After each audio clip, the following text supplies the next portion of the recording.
Thanks a lot. It's great to see all of you, and it was actually great to hear John and Kathy talk about all the things you're doing. I'm here to talk about polio and your partnership with us, but I think it's wonderful that you're partnering a lot with a lot of different groups to do a lot of great stuff, and I think that's you deserve a round of applause for that. Now, the slide behind me shows where we are with polio over the last time since you all started the program back in 1985. And you can see the graph shows in red on the bottom the overall number of wild poliovirus cases since the Rotary initiated the polio program. We've gone from hundreds of thousands of cases a year, way on that side, to now down to this side where we have less than 100 each year. This inset above this shows what's happened. It just blows up this last 20 years here. And the red line again shows wild poliovirus, which again has been choppy, but it's come down. And the purple line shows the variant polioviruses you've been reading about, which has gone up in the last couple of years.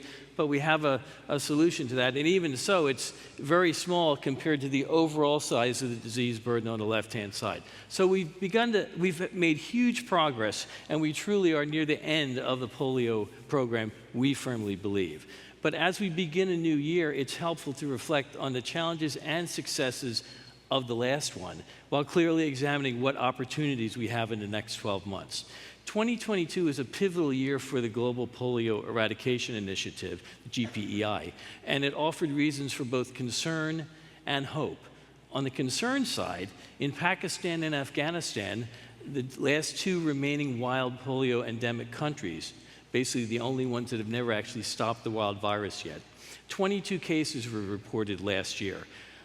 That followed a period of 15 months without any cases being reported at all, so it was a little disappointing.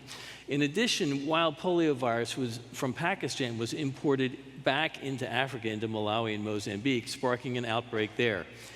At the same time, elsewhere in Africa and the Middle East, variant poliovirus outbreaks threatened high-risk communities that had low immunity to polio. And as you've read in the papers probably, wild poliovirus was even detected in sewage systems in cities like New York and London and Jerusalem, offering a stark reminder that until we get to polio eradication everywhere, polio will remain a threat to people everywhere. Now, despite these concerning developments, 2023 really provides us, we think, a historic opportunity to stop wild poliovirus for good.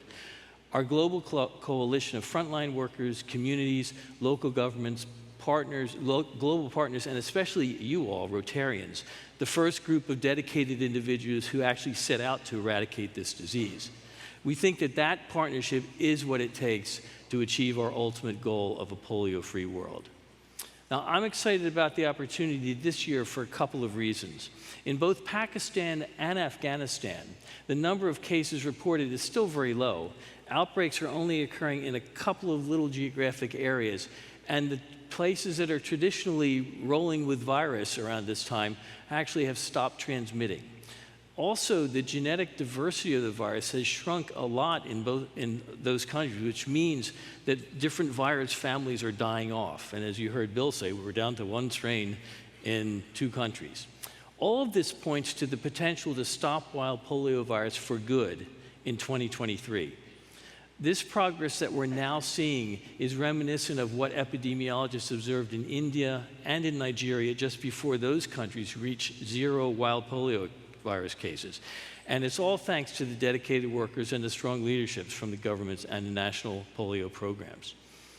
Now, stopping transmission in Afghanistan and Pakistan is within our reach, and that, coupled with making sure that the outbreak in Southeast Africa is gone, will mean the end of wild polio virus globally. In Africa, GPEI is supporting 5 countries who are currently at risk to spread the virus to collaborate on coordinated campaigns and improving vaccination covering rates and stopping the outbreak in its tracks. Since March of 2022, tens of millions of children in that part of Africa have gotten polio vaccines, and more campaigns are planned now. No new cases have been reported there since August of last year, a hugely encouraging sign. Now, to really finish the job, of course, we'll also have to clean up the variants of poliovirus that are occurring in some places in Africa.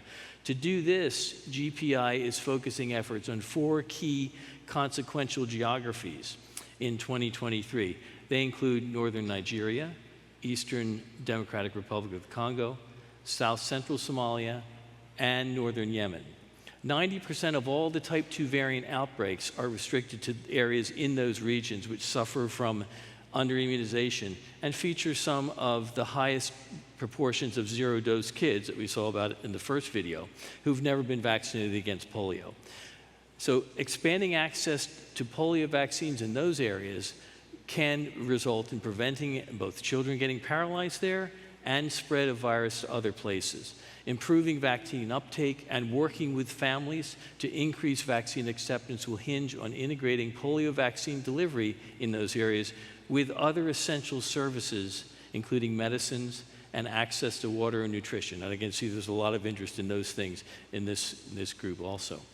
Now, I wanted to take a moment to note a new development that will help us with those variant viruses. GPEI has developed a new innovative tool for that, the novel oral polio vaccine type 2, or NOPV2. This is a next generation polio vaccine that the Gates Foundation has been working on since 2011. It's more genetically stable than its predecessor, and NOPV2 in use now has not led to any new variant viruses, whereas the older vaccine used to do that. Now, it's now helping us to close variant outbreaks in high-risk areas. And you see it's been used in all these countries in blue down there in Africa, so we've gotten a lot of experience with it, and it looks very good.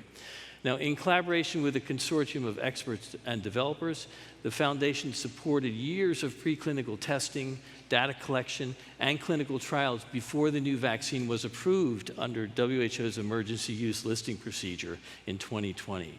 Since then, rollout first began in March 2021, and over 500 million doses of this vaccine have been delivered across 23 countries, mostly in Africa, as you can see from the map.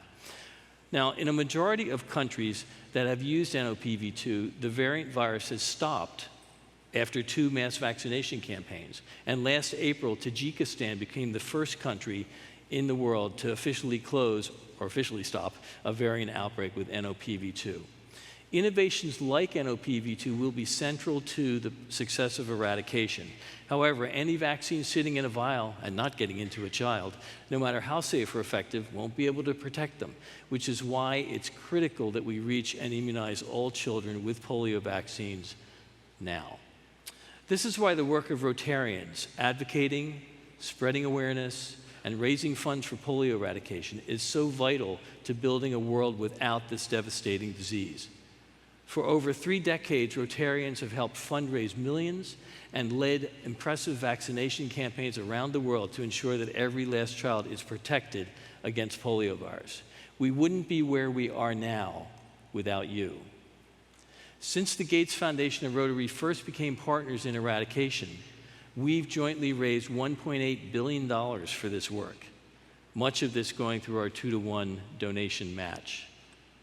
Last October, at the GPEI's pledging moment in Berlin, Chris Elias and Ian Risley stood on stage to reaffirm this matching program and commit to a new $150 million every year to a polio-free world.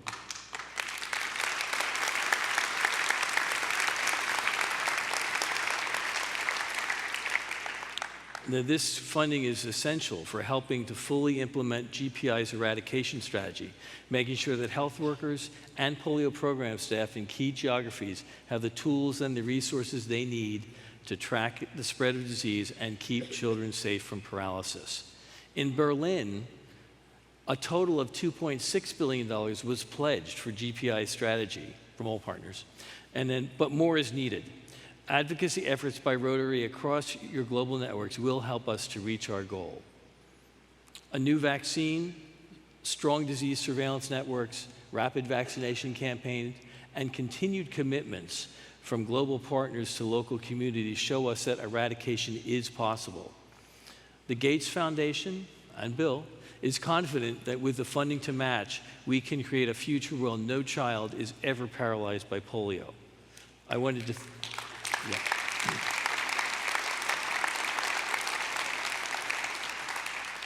I wanted to thank you, actually every member of Rotary, for your continued leadership and assure you that together we will end polio once and for all.